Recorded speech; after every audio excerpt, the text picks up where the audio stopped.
These are the new balls available from the clubhouse as part of the new Trump Turnberry range, and I forgot to hand them out before. I'm very sorry, Mr. Trump, and thank you. I apologise. My bad. Thank you. Please go and get a job and a haircut. If you want, you can hand them out. Go and get a job and a haircut. Pick some of the sun don't shine. It's part of the new Trump range. How did he get it? Sorry, Mr. Trump, I meant to give you.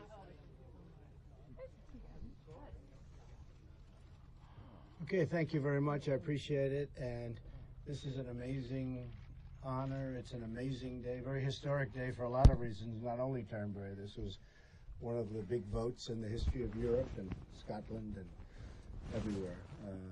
It was very exciting coming in, and we were landing and we had just heard the results. So I wish everybody a lot of luck.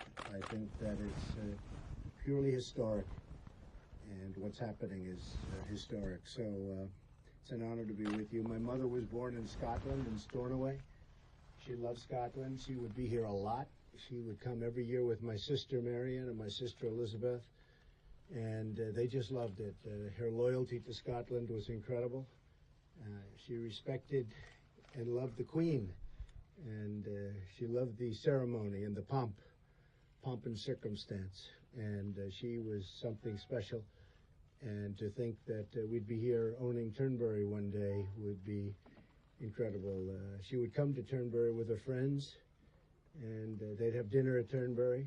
She didn't play golf, but they'd have dinner at Turnberry. So having taken this hotel and done the job that we've done with it is just an honor that I was given the opportunity. We bought it about 4.5 years ago. The town council has been incredible. The local politicians and all of the politicians all throughout have been absolutely incredible. They approved virtually everything that we asked for. We asked for the right things, but the approval process, because it's so historic, it had to go through many different layers, but every single thing that we wanted, they agreed that they thought it was good, and in some cases great. We've taken the lighthouse, which is a very, very important building in Florida, in Scotland, and we've taken that building and made it something really special. Inside the lighthouse right now is incredible suites, and it's called a halfway house because this is the 9th tee, and it's called a halfway house. And on the bottom you have dining, and golfers will stop and they'll go and get something to eat, and then they go into the 10th hole, 10th tee right next door. So the lighthouse, and it was in disrepair, and all of the people from Landmark, Scotland, and all of the people that we had to go through I just thank you, because it was a long, difficult process getting that approved, but they really wanted to see it at the highest level, and now it's really at a higher level than it ever was. And when you see, I don't know if you'll get the chance, but if you do, you should try and get to see the suites, because they are two of the most beautiful suites you'll ever see. And when the water's rough today, it's very calm. In fact, I've almost never seen it like this, but sometimes you have waves that are literally crashing onto this piece of land that we're standing on. It's one of the most beautiful sights you'll ever see. This hole didn't exist. The Royal and Ancient has been incredible. They've worked with us on design. They've wanted to do these changes for probably close to 50 years because they were so obvious, and we've made certain changes to the course. In addition to that, we fully renovated the course, brand new sprinkler system, the highest level. Many of the holes have been jiggered, made even longer, and new greens, new everything, and yet it's the same Turnberry. But the hole 9, 10, and 11, and 4 have been changed and moved out into the ocean. This hole, as an example, from approximately this area, you would hit over there. This was a par 4, and you'd hit over there, and it was a much different thing. Now you're hitting out over the ocean, and just to the right of the lighthouse, you have a green, and a lot of people think this will be the greatest par 3 anywhere in the world. And then 10 becomes a par 5 that the golfers know and the members know. I think we have a lot of the members of Turnberry right in the back, the captain and a lot of the members. We appreciate you being here. And we have then number 11, which is a spectacular hole, also a par 3, built right on the cliffs. And that hole was moved about 200 yards to the left. And Tom Watson saw me, and he won the British Open many times, Peter, right? Many times. And he said 5. He said, what a change. And, you know, he actually thought it was a very easy hole the way it was, but he probably liked it because he would birdie it all the time. But what we've done is what everybody's wanted to do for many, many decades. I want to thank Martin Ebert, who has done an incredible job as the architect. And I called up the Royal and Ancient, Peter Dawson, who's an amazing man and a great guy and a talented person, and loves the sport and loves Scotland. And frankly, I said, who should I use as the architect? And he did me a big favor. He recommended Martin. And so I want to thank you, and I want to thank Peter Dawson, who's here with us now. Peter Dawson headed up the Royal and Ancient for years, and he has been just a great friend. And I thank you for everything, Peter. Your recommendations have been incredible. Thank you very much. My son, Eric, was in charge of the job. I wanted to really come over here, and Ivanka and Don came with me to congratulate Eric. He was really, we gave him the responsibility of building. The hotel, as you know, was gutted down to the steel and rebuilt. I think it's going to be one of the great hotels of the world. It already was, but it was in somewhat dilapidated shape, and we had a choice. We could fix it and paint it, or we could do it the way we did it. And we went back to the original plans. We were able to get the plans from the original architects from many, many years ago. It was 1906, and we went back to those plans, which are magnificent rooms, very big. They were cut in half, and all sorts of things happened over the years. And we have something that's very special. It's considered one of the most beautiful buildings in all of golf. I think we can say that, Peter. You know, usually a building, when you have a building on a golf course, that's not an asset. That's called a liability. This is one of the buildings where, even though it's in the distance, when you're in the 18th hole and you're looking down the fairway and you're looking at that building, it's considered one of the great, beautiful, and historic sites in golf. As you know, Jack Nicklaus won the Open Championship, and Tom Watson, and you know, you have so many great champions. Actually, the greatest, I guess they say one of the greatest tournaments, if not the single greatest tournament in the history of golf, was the Duel in the Sun. It was at 1977 with Tom Watson and Jack Nicklaus, and that was just birdie, birdie, birdie. Everybody else was sort of, they weren't in the match, right? But these two just kept going wild, and that was where Tom Watson chipped in from an area that you couldn't even hit the green, let alone get it in the hole. There was only one way to stop the shot, and that's if you chipped it in. That's what he did. And Jack is an incredible sportsman, and the way he walked off the course was one of the great scenes in all of golf. And Jack Nicklaus is a friend of mine and a great champion, and great champions, whether it's Tom Watson or Greg Norman or Nick Price. We've had amazing winners at Turnberry, and really not only amazing winners for the Open Championship, but some of the best tournaments they've ever had. So we listened to the Royal and Ancient, and we did what they wanted us to do. In addition, they put in tremendous miles of television cables, and everything's underground, so it's all ready to go from that standpoint. And the town is so happy and so thrilled, and the town council who's here, and I want to thank you all very much for being here. They have been really terrific. So again, in honor of my mother, Mary McLeod, and who was a terrific person, she came to the United States at the age of 19. She was a beautiful, beautiful woman and a very smart woman, and she met my father, and that was it. And they were married for a long time, and they had a great marriage, and really a great marriage. But in honor of my mother, Mary McLeod, and in honor of my children, Don was very instrumental in buying it. We had, the owners were here. They were friends of mine from Dubai, great people, but you know, this wasn't their thing because they didn't know too much about golf. And they actually felt, why should we move a hole into the ocean when we already have a hole? And I said, well, it's not better. They said, yeah, but it's already there. So, you know, they didn't understand the golf thing. But it always did well. You know, Turnberry, because of its location, because of the fact that you're on the ocean, because it's one of the most spectacular properties in the world, it always did well. But now, since we opened, we actually opened a number of weeks ago, the course, and we haven't had an empty slot. Peter, you'll be happy to hear this. We haven't had one empty slot. It's from morning till night. It's packed. So it's a special location. I don't know, it's just a location. Everybody comes here, whether it's from London or wherever they want to be. They all want to come to Turnberry. And with that, I just want to thank a few people. I have to thank Ralph, who, the one thing the other owners did, they said, where is Ralph? Ralph, the one thing they said is, they said, you have a man named Ralph. He was an assistant manager at that time. And one of the owners, who's sort of a friend of mine, said, he's the most talented hotel person, hotelier.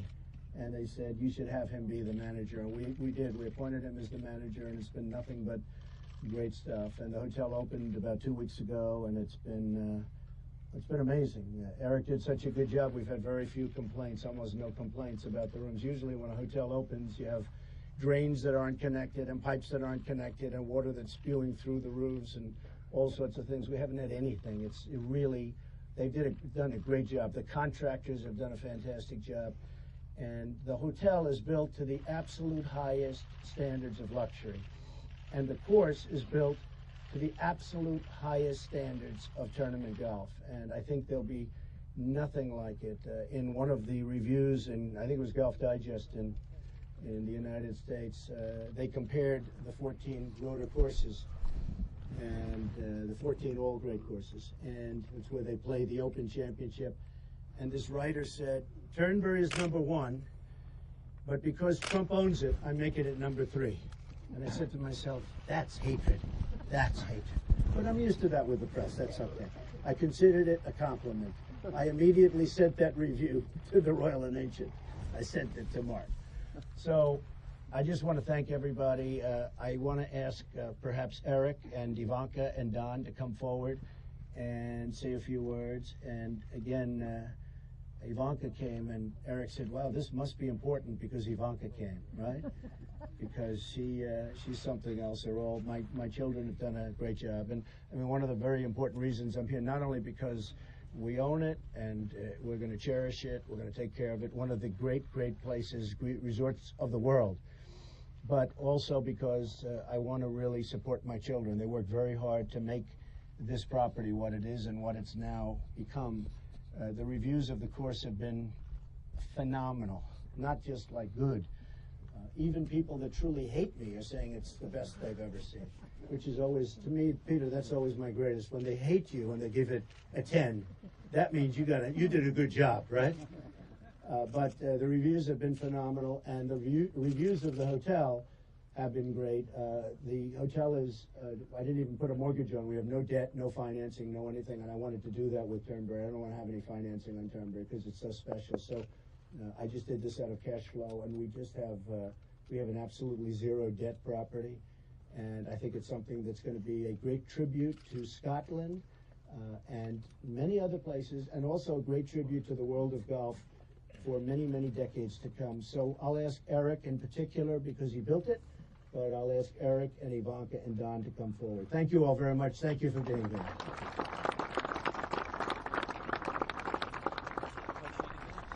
Well, guys, thank you so much for being here. It obviously means the world to us. You know, it means the world to me when I hear my father anywhere these days because of his hectic schedule, and we love you to death. And thank you so much for coming. You know, we've really shepherded this process through over the last 12 months as he's been slightly preoccupied with something else, and you know, it's amazing. Our father's put tremendous trust in us, tremendous love, and it's so nice to see this vision come to fruition as we open up this hotel today. So thank you, Dad, for having the confidence in us. We love you very much. We wish you a lot of luck with everything you're doing. No different than this project. We'll be by your side the entire way, and we're just really proud of what we've created. So thank you all very much, and thank you to all our great members in the back.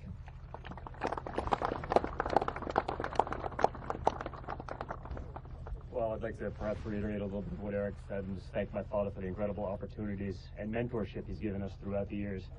You know, working for him initially and now with him, and now maybe we're doing a lot of it on our own. I just want to thank him for letting us, you know, sprout and grow and give us those opportunities, because he's done such an amazing job in his career, and to be able to learn from the best is truly spectacular. So being able to work in a family business is an interesting thing. You see so many horror stories about that, but to to be able to work with him, to be able to work with my brother or sister on a daily basis.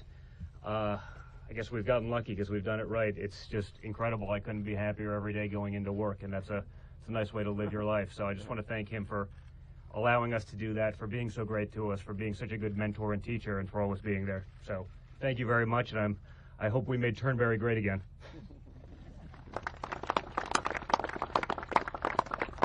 Thank you, everyone. It is such a pleasure to be here. We all love Scotland as a family, starting obviously with my grandmother. We have a very personal, sentimental attachment to this place, and she really loved Turnberry. So when my father first set his sights on it and we first visited here as a family, I knew it could be spectacular under his leadership. And I think what was accomplished here is illustrative of his bold vision and his commitment to excellence. It's the only way he knows how to operate, and I think this is a perfect example of that. So being here today, seeing the bold vision that he set forth, seeing the execution of his very capable team, spearheaded by my brother Eric, is such a pleasure. And I look forward to being here very, very often and enjoying it for the next 24 hours. But thank you all for being here, and thank you to our amazing members who have been so supportive of the process, and all the government officials who along the way have given us tremendously positive and reinforcing feedback. We couldn't have done it without you. So thank you, and thank you, Dad. It is really a pleasure. Thank you, everyone.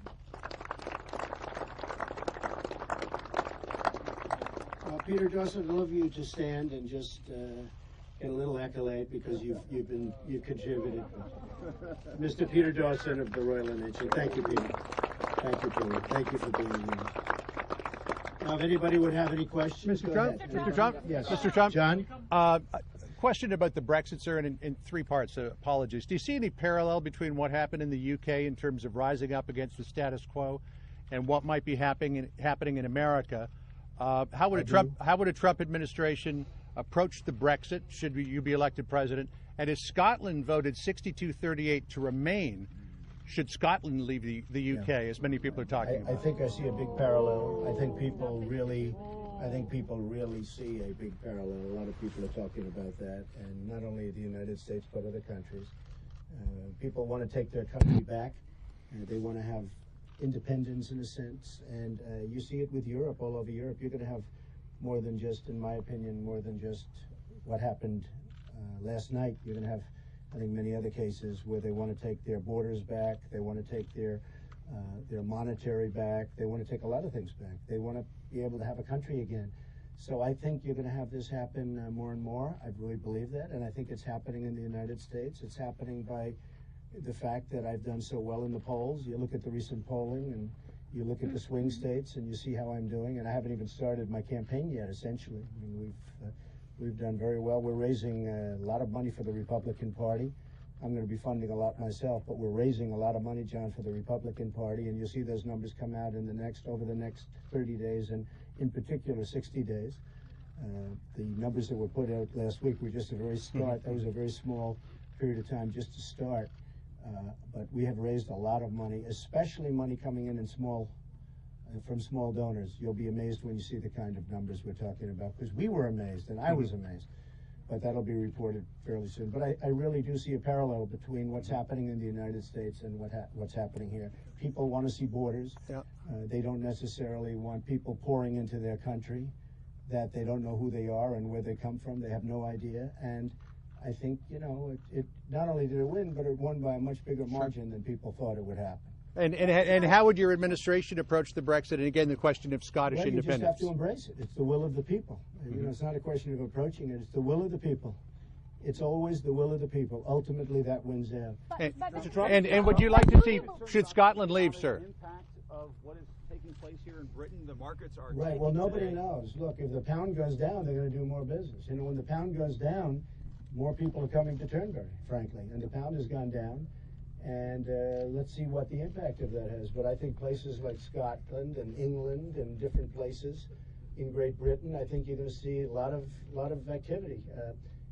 The pound got high, and people weren't able to do maybe what they wanted to do. But for traveling and for other things, I think it could very well turn out to be a positive. Nobody really knows. You'll know in about 5 years. You'll be able to analyze it, and maybe it'll take even longer than that. But What is known is that they've taken back their independence. And that's a very, very important thing. Mr. Trump, momentous right now, and you are on the world stage. Are you traveling with any of your foreign policy advisors? You knew this was going to happen today. There was going to be some sort of decision. Are you huddling with them to find out what the best way? Well, I've been in touch with them, but there's nothing to talk about. I've been saying that I would prefer what happened. I thought this would be a good thing. I think it'll turn out to be a good thing. Maybe short term not, but ultimately I think it will be a good thing. And I've actually been in touch, and some, by the way, don't like it, and some do like it. They're advisors. They're like everybody else. They probably know less. Every one of these advisors. Somebody said, gee, you should use advisors that have been really hot for the last 5 years. I said, really? I think I want to use ones that haven't been involved. Take a look at what's happened in the world. Go ahead, Kitty. Quick follow-up. We've had a special relationship, the U.S. and the U.K., for quite some time now. But with this vote, their standing in the world, their standing in Europe will certainly be diminished.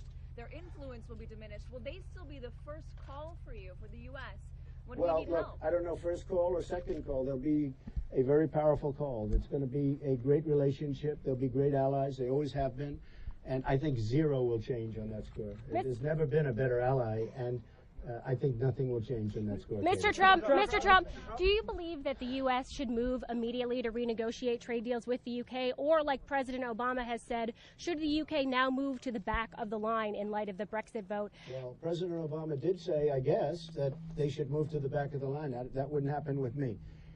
The U.K. has been such a great ally for so long. They'll always be at the front of the line. They've been amazing allies in good times and in bad times, and sometimes they make mistakes together, but as we know, but they've always been great allies. So I will tell you, I think that I was very surprised when I heard President Obama say that, and I think he said that because he thought for sure it was going to stay together, but it didn't stay together, and I felt it wouldn't stay together. And again, I think that's what's happening in the United States. It's not staying together. It's a really positive force taking place. They want to take their country back. The people want their country back. We don't want to lose our jobs. We don't want to lose our borders. They want to have wage increases. They haven't in the United States, folks. For the members and all of my members at Turnberry, I mean, we've had hard-working, great people that haven't had a real wage increase in 18 years. So they're working harder now and they're making less money. Well, so go ahead. Just a quick follow-up on that. I mean, the Treasury Secretary, the Fed Chairwoman have both said they expect this, if the Brexit was successful, to have a negative impact on the U.S. economy. Are you worried about that at all? Sarah, they don't know. I mean, look, we're going to have to see how it plays out. What I like is that I love to see people take their country back. And that's really what's happening in the United States, and I think you see that. And that's what's happening in many other places in the world. They're tired of it. They want to take their countries back. And, you know, this isn't such a phenomenon like some people are saying. And when people ask me what I thought was going to happen, as you know, I said, I think they're going to break away. And it's just turned out that way. And it was a little bit surprising because the polls indicated probably that it wouldn't happen, 80%. And when I landed this morning, the first thing I asked is that. And, I mean, it was fairly close, but it wasn't that close. So we'll see what happens. I think it'll be a good thing. You're taking your country back. You're going to let people that you want into your country, and people that you don't want, or people that you don't think are going to be appropriate for your country or good for your country, you're not going to have to take. And, you know, look, Europe, like the United States, has made tremendous mistakes over the last period of time. You look at Germany, you look at some of the things that are happening, there have been tremendous mistakes that have been made. So I think it's going to end up being a very good thing, but it'll take time. Mr. Trump, Yeah, Tom. your campaign has gotten global attention. All over the world, people know who Donald Trump is and your campaign for president. Do you think anything you said in the United States influenced voters here in Britain when it comes to leaving the EU? It's a good question. If I said yes, total influence, they'd all say, that's terrible. His ego is terrible, right? So I will never say that, Tom. I will not. I'd like to give you that one, but I can't say that. And, you know, look, the question was, what do I think? And I gave my opinion a few times over the last few months, but I also said I really don't want people to listen to it because it's not me, it's about them. It's about them, it's their country. But my opinion is that what happened should have happened, and I think they'll end up being stronger for it, and they'll control their country, and they'll control everything about their country. Yes. Amanda Walker, Sky News. David Cameron said that you were wrong when you proposed banning Muslims from entering the US. Do you think he got the mood of his country wrong, and do you think he was right to resign? Well, I like David Cameron, and he had a couple of rough statements, but that's okay. I think David Cameron's a good man. He was wrong on this. He didn't get the mood of his country right. He was surprised. I think he was very surprised to see what happened. But he's a good man, and he felt that way, and probably did the right thing. But we'll see what happens. But I like David Cameron. Yes, sir. John Sokol, BBC News. Do you think, following your arguments about sovereignty, do you think Scotland should have its independence? Would you support that? Well, that's up to the people of Scotland, and you know we've been through this. And but what really, do you think, again, sir? I leave it up to the people. I love the people of Scotland. That's why I built in Aberdeen one of the great golf courses of the world. It was just adjudged to be the greatest course ever built new being defined as from 1960 to present, and we're very proud of it. And I've gotten to know the people of Scotland so well, and through my mother and through everything else. And the people of Scotland are amazing people. And that question really has to be addressed to the people. It was a very, very close vote. I don't know that people want to go through that again. I was here when they were going through that vote. I didn't take sides, but I will tell you, it was a nasty period. And I can't imagine they go through that again. But the people of Scotland may speak differently. Yes. Can I just follow up, just on what you said as well about Europe and other countries in Europe. Would you support the breakup of the European Union? Because that seems to be what would happen. Well, it looks like it's on its way, and we'll see what happens. I can tell you I have a lot of friends living in Germany that have always been very proud Germans, to a level that you wouldn't believe. They would be bragging about their country. They would be talking about their country as though there was no other place. They're members of Mar-a-Lago and different places that I have. And now those same people, some of them, are saying they're leaving Germany. They're moving.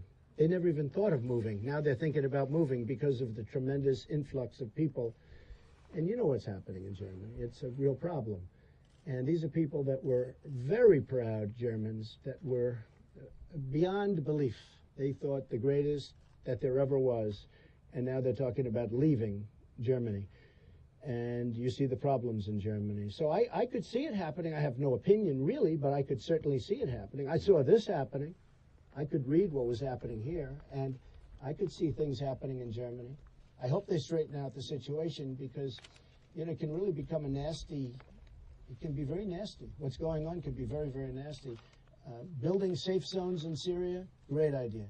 Building safe zones, magnificent, big, safe as can be. But when you're taking them into the United States by the thousands, and we don't know who they are, when you're taking them into Germany and other countries, and all you have to do is look around the world, see what's happening. There's some real problems. It is easy for politicians to use immigration to divide electorates. How does a leader unite people? Well, you unite people by having a happy country. And when people pour into the country and it doesn't work, whether it's because of crime or various other things, you're not going to be uniting anybody. I just told you about Germany, where people want to leave Germany. People that I would never in a million years have said these people want to leave. But they're going to be leaving. So you can't unite a country by forcing things down the people's throats. And that's what happened here. People are not happy. Yes, sir. So a happy country can't have any immigrants in it? Yeah, yes, go ahead. Mr. Trump, the outcome of the referendum's having a seismic impact on the British economy. Do you intend to scale back your investments in Scotland? And how does it feel to be on the sidelines of a news cycle? No, if anything, I have big investments over in Europe. I have, as you know, I own Turnberry in Ireland, which is a phenomenal hotel, one of the most beautiful hotels, one of the most highly rated hotels in all of Europe. And it's got a golf course on this large, almost 500-acre parcel of land on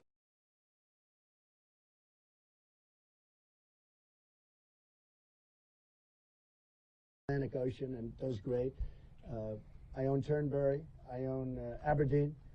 I'm going to go stop at Aberdeen for a little while. I'm actually leaving.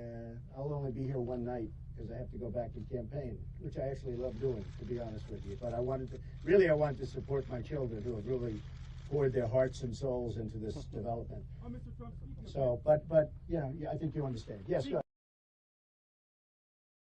Again, Tom, I'm raising this money for the Republican Party. It's something I've never done. I've always contributed money to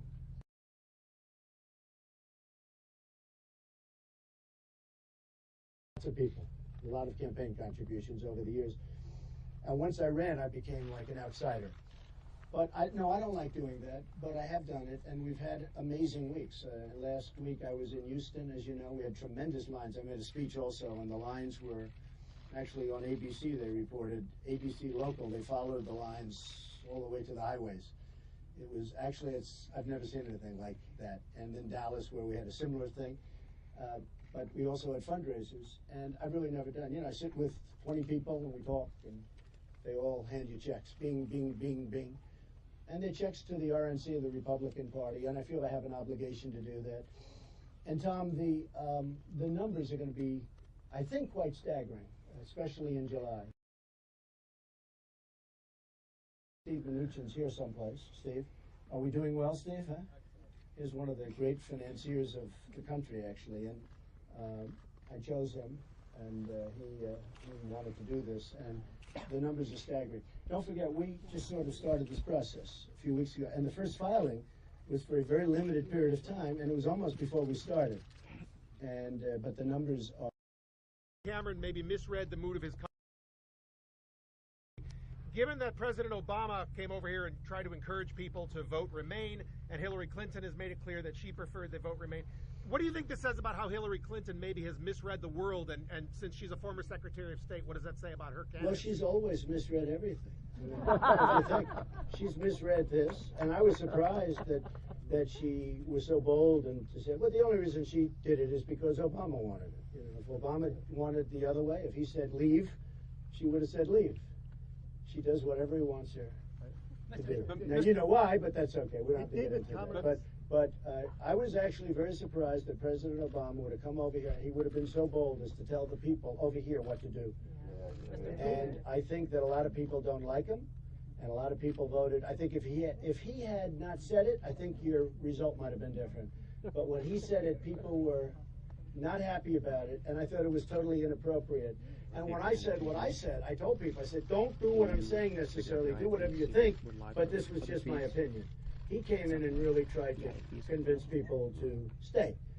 And I thought it was inappropriate, and then she doubled down and she did the same thing. And obviously, for the 219th time, they were wrong. They're always wrong, and that's the problem with them. Mr. Trump, Connor Gillis from LBC Radio. David Cameron resigning today.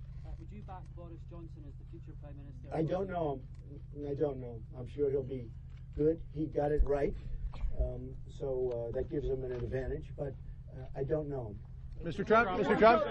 Trump, since your campaign shakeup, I guess it was earlier in the week, I can't remember what day it is now, we have seen a campaign that has become more focused, more disciplined, more aggressive in rapid response. You more on point, I think, than we've seen you in the past. Is this the new you? I really don't think so. First of all, Corey was fantastic, and we did a great job with a very small group of people. You know, I say this to all the folks here that don't come from the United States. I ran a campaign in the primaries where we got the largest number of votes in the history of the Republican Party, primary votes. Larger than Ronald Reagan, larger than Richard Nixon, larger than Dwight D. Eisenhower, who helped win the Second World War. And we ran a very lean campaign, and I had fewer people, and I spent less money, and I funded the money myself. I spent, Sarah, what, $55 million, I think, something, whatever it was. 40, I think it was 45. I think it was 50, and by the way, I'm forced, you know, legally, I have to pay myself back. In other words, if I use, this is nothing to do with campaign, you won't see this, this is to support my children, but if I use one of my resorts in the United States and we have a press conference or something, by law, I have to pay myself back. I would like not to. I'd like to just say, use the ballroom and let's not bother with it. But, you know, because a couple of people said I pay. I don't. By law, you have to pay yourself back. I think that we should have been given credit for, in addition to winning, for winning with less money spent and with a smaller staff. So now we have a staff of 73 people, and Hillary has a staff of 900 people. I won and she won. I don't think that I mean, honestly, as a businessman, I say, wow, he won with spending less money on a smaller staff. See, I view that as an advantage. A lot of the pundits say, she has a much bigger staff. Well, I think we're very nimble. I think we're very nimble. I think we're doing well. And you've seen the polls that are coming out. They're very close and very, equal. We just had one coming out, I think, from West Virginia, where I have a 25-point lead. And North Carolina came out yesterday, we have a 2-point lead. Ohio's even, Pennsylvania's even. The national polls are getting very close. And I'm spending much less money. She's spending tremendous amounts of money. We haven't even started yet. So it's going to be very interesting because she spent, what was it, $28 million, Sarah? I mean, she spent a lot of money, and we're even. And I think that's a good sign. And I think that's a good sign. When I won New Hampshire, I spent a tiny fraction of what other candidates spent, one in particular. I won New Hampshire by a landslide. That person came in 7th.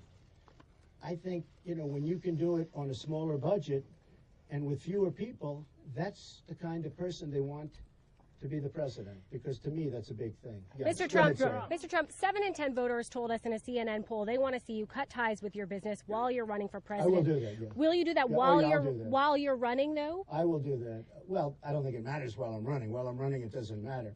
And again, I'm here really for the sole reason, although I did want to see the job that Eric did, because if he didn't do a good job, he wouldn't be standing here right now. I would give him a hard time, right? And why he did a beyond job. Beyond. This is phenomenal. And I mean, just as you view this great course, you have to see the hotel that we built. It's phenomenal.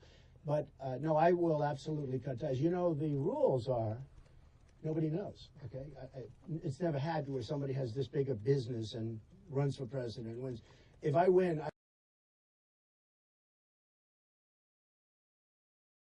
even though I don't have to do that, I would probably put everything in trust. My children will run it along with my executives. It's a big company. My children will run it along with my executives and just do a good job running it. Let me tell you, the importance of the opportunity that I may be given is so important and so massive. Making great trade deals with China, and with you folks, by the way, but with China, the numbers are so staggering. What's to pay? You do understand that, sir, because a couple of people said he's paying to his campaign. I'm not paying to my campaign. I would love to give everything for nothing, but by law, I'm forced, whatever the fair market value of a ballroom is, or whatever it may be that we use, or an airplane, as an example. If I use an airplane, by law, I have to pay it back.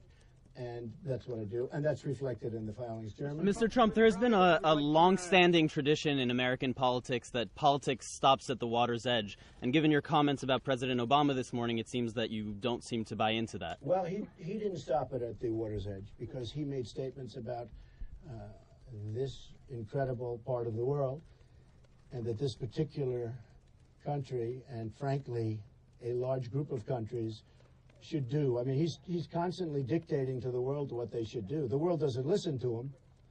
Obviously, you can see that by the vote. But he's constantly dictating to other countries. So, you know, certainly it doesn't stop at the water's edge with him. And, you know, very importantly, he got it totally wrong. And he's embarrassed. I mean, he's embarrassed by the Supreme Court decision yesterday, which was a real rebuke. And he's very embarrassed by, he got involved. I don't know if that was through a friendship with David Cameron. It could have been, and I understand friendship, and I can understand why he did it. I can understand that. But I think it's something he shouldn't have done. It's not his country. It's not his part of the world. He shouldn't have done it. And I actually think that his recommendation perhaps caused it to fail. Okay, one more question. Yes. Thank you, sir. How much of the Brexit vote do you think is about economic issues that you've been hammering home on the campaign, low wages, lack of growth in the economy? Well, I think a lot of it is, but I think a lot of it's borders. I think a lot of it's immigration. I think I've spoken. I mean, I have so many members here, hundreds and hundreds of members sitting in the back, and I've spoken to them, and they're not happy with the people flowing into the country. They don't want that to happen, and I think that has a lot to do with it. I really think the borders, you know, it's not so different. It's amazing the way the world is not so different. We're on the other side of the ocean, but the world is not so different. We're right over there. You go many, many miles right in that direction. And to be with you, I think a lot of it has to do with immigration, but I also think a lot of it has to do with the fact that they wanted to be independent. They got tired of seeing stupid decisions, just like the American people are tired of seeing stupid decisions, whether it's the Iran deal, whether it's the border where people just flow across the border like Swiss cheese. They're tired of seeing stupid decisions made. They're tired of looking at horrible trade deals. And you have bad trade deals here, too. And so I think that has a lot to do with it. Does the Brexit deal bode well for your campaign? Well, I think the Brexit deal, I think when you talk about leave, I felt, again, knowing the people here very well, but not wanting to get involved, but I felt that was going to happen. I felt it was going to happen. And there is great similarities between what happened here and my campaign. Yeah, people want to take their country back. Okay, maybe one more. Mr. Trump, you gave a Trump recently. Well, I almost delayed this. By the way, they said there were going to be 2,000 protesters. There turned out, we counted them, 43. 43, and they're way over there. The police did a great job, but it was nothing much to do, frankly. There were 43 just on the record, because we heard there were going to be thousands of protesters. 43, and my members are very happy with Donald Trump, I can tell you. Is that a correct statement? They love Donald Trump. Mr. Trump, you invited. Mr. Trump, you invited. They love what we've done here. And, this is a little bit what we're going to do to the United States. The United States has rotted infrastructure. We have roads that are crumbling. I have a friend who's a trucker, a big trucker, one of the biggest in the world, actually, and he said he buys these brand new, magnificent trucks that cost hundreds of thousands of dollars, and he's never had this problem before. They're just getting destroyed because the highways are loaded up with potholes. And when you have an 18-wheeler or a 16-wheeler and you have these big, massive trucks and they're being, going down a highway at 65 miles an hour and they hit a pothole and they're loaded up with tons of stuff, he said those trucks, no matter how good they are, they get wiped out. And that's what's happening to our country. And I think this is sort of a mini example of what we've done here. The members love us. Scotland loves us for what we've done. The council, our council member here, we have our council members here, yes. The council has been so incredible, and it's just been a big love fest. What we do is the United States needs its infrastructure fixed. The bridges are a disaster. The roads are a disaster. My friend told me, he said he's never had a problem like this before. He said you go down the highways and a brand new truck that costs hundreds of thousands of dollars is virtually destroyed. They have to bring it back and have it rehauled because they're hitting potholes all over the place on highways. Our infrastructure is crumbling in the United States, and we've spent probably, if you add it up now, $4 trillion, maybe more than that in the Middle East, and we have a problem. But people will say the country is not a golf course. No, it's not, but you'd be amazed how similar it is. It's a place that has to be fixed. And there's nobody that knows how to fix things like me, and there's nobody that knows how to build like me. Mr. Trump, you say it's a love fest. You looked very good on television last night. I saw you in the dark with the sign behind you. Mr. Trump. And you were even fairly nice. I was actually, okay. Yes. Okay, how about these two? Sarah, go ahead. Given what Sarah just said, she Yeah. mentioned that poll and the fact that this is the 9th property that we've been to. Tomorrow will be the 10th property that Right, we've been Katie. to. You faced a lot of criticism out there for people saying that your motivations are really about your brand No, more I than don't it care. is to I be don't a care civil about it. servant. If it was about my brand, I wouldn't have done this. What is your rebuttal? No, if it was about my brand, I wouldn't have done this because I've given a lot. I've given up The Apprentice. I said I'm not going to do it. Steve Burke wanted me to do, years more of The Apprentice. Continues to do great. I had to give it up because you're not allowed to do this, with equal time laws and provisions. You're not allowed to do it. I've lost certain things, especially early on. Early on, I lost Macy's, and I'm glad to see that Macy's stock tanked because they were very disloyal. But just over the subject of illegal immigration, I lost Macy's as a vendor for ties and shirts and things. It was not a big deal, but it was still a loss. No, this is not for brand. If I wanted to do good for my brand, I wouldn't have done this because, one thing about politics, everybody liked me. But once you run for politics, you'll have 55 for you and 45 against. I never had that before. It was very interesting. My wife said to me, I've never heard this before. There was some of the crowd was a little bit hostile. She said, I've been with you for many years, and the crowd always loved you. And now you have half the crowd hostile, and half the crowd loves you. And that's called politics. In politics, if you run for office and you get 55% of the vote, that's considered like a landslide. That's a big, big difference. But that means that 45% of the people don't like you. So for my brand, this has not been a good thing. Although, look where we've come. We started out, we were 1-17, and, we won. We won. And I think we're going to go much further than that. So. How tough on this course can you beat Eric on it? This is a tough course. Soon I won't be able to beat Eric. Let me put it that way. He hits the ball a mile, and he's a very, very good golfer, actually. I think soon, I think my days are numbered as far as beating Eric. Okay, one more question. Mr. Trump, you gave a speech. Mr. Trump, what do you make of the commentators and the media outlets that say that Vladimir Putin and you are the chief benefactors of Brexit? That Putin and myself are the chief benefit? Well, I don't know about that. I know that I think he would be probably, because I know how he's been scorned to a certain extent. Certainly he's not a person that likes our president very much, and our president doesn't like him very much. He said some very nice things about me. I think he probably is somewhat of a beneficiary, and we'll just see how it all works out. I think it's going to end up being a great thing, and the beautiful, beautiful, beautiful thing is your people have taken the country back, and there's something very, very nice about that. And they voted, and it's been peaceful, and it was strong and very contentious, and in many respects, I watched last night, it was a little bit ugly, but it's been an amazing process to watch. It's a big move, and you know, when I came here, I said, who's going to come out here? It turned out that probably more people came out here. There's a tremendous turnout. Mr. Trump, you invited a lot of local politicians who did not show up today, specifically citing your politics. What? You invited a lot of local politicians today. That many of them did not show up, specifically citing your politics. We have the entire How town many council. are here? Excuse me. We have the entire town council. I have no idea. I have no idea. Mr. Trump, in your statement. Anybody else? Mr. Trump, in your statement. Ewan McCaskill from The Guardian. Say it. Ewan McCaskill from The Guardian. You said it was a love fest, but to pick up on that point, David Cameron said he didn't want to meet you. Where's David Cameron right the now? First Minister didn't David want to Cameron. No, excuse me. Alex Salmond said David Cameron would have met me. David Cameron was negotiating to meet me. But right now, I don't think David Cameron wants to meet anybody. No, Katie, did you have one other thing? Sorry, Nicola Sturgeon wouldn't meet you. The Labour Party, Liberal, you're regarded as toxic. No, I think what happened, I think we have, nasty guy. I think we have something that people really respect what I did. I took one of the great assets of Scotland and brought it back to a level that it's never even seen. As great as Turnberry has been over the years, and it's been one of the great of the world, it's now at a higher level than it's ever been.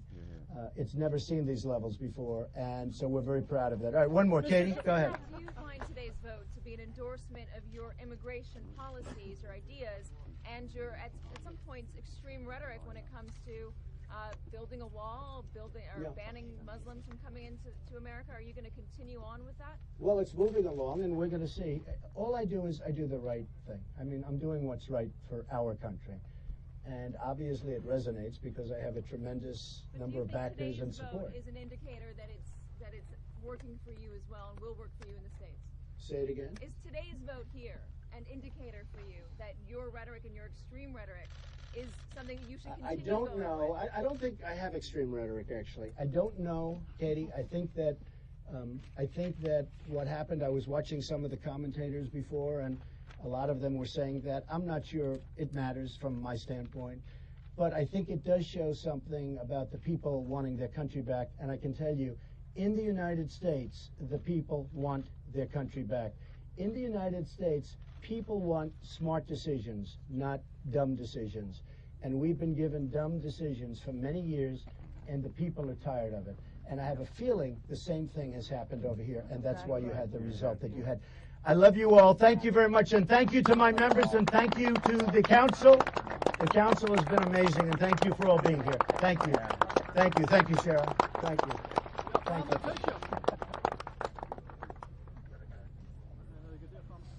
Mr. Trump, would you be able to do a family picture at the lectern? We're going to do a ribbon cut.